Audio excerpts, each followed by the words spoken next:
Number 19. A government employee continuously delays processing citizen requests to benefit friends.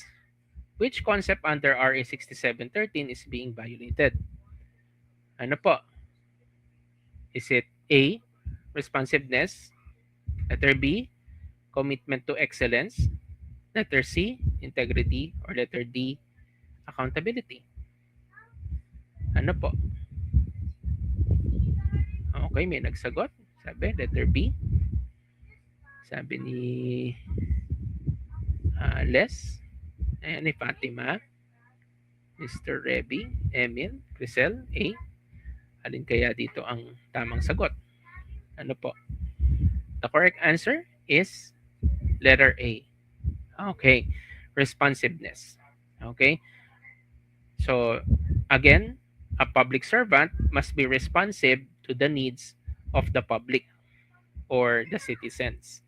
So, hindi ka pwedeng mag-delay ng pagpoproseso ng anumang serbisyo na ipinagkakaloob ng gobyerno.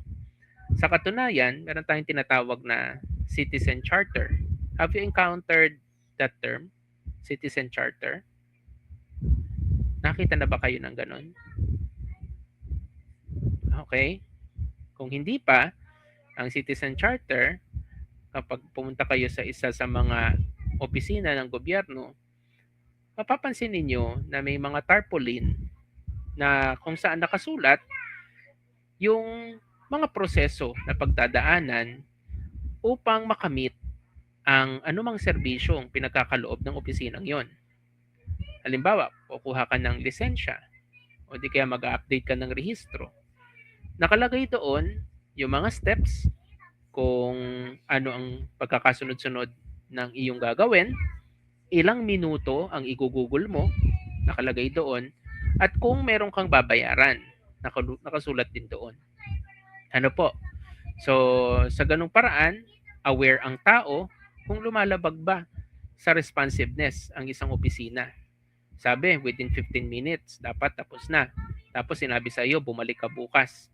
Bumabalay, sila po ay lumalabag sa RA 6713. Opo, pagpunta kayo sa Pag-ibig, pagpunta kayo sa SSS, pagpunta kayo sa LTO, nakikita nyo po yung Citizen Charter. Ano po, mga nasa tarpaulin po yon. Again, nakalagay doon ano yung proseso, ano yung transaction, yung pagkakasunod-sunod, ilang minuto ang bawat transaction or proseso, kung may babayaran, nakasulat po doon. Okay.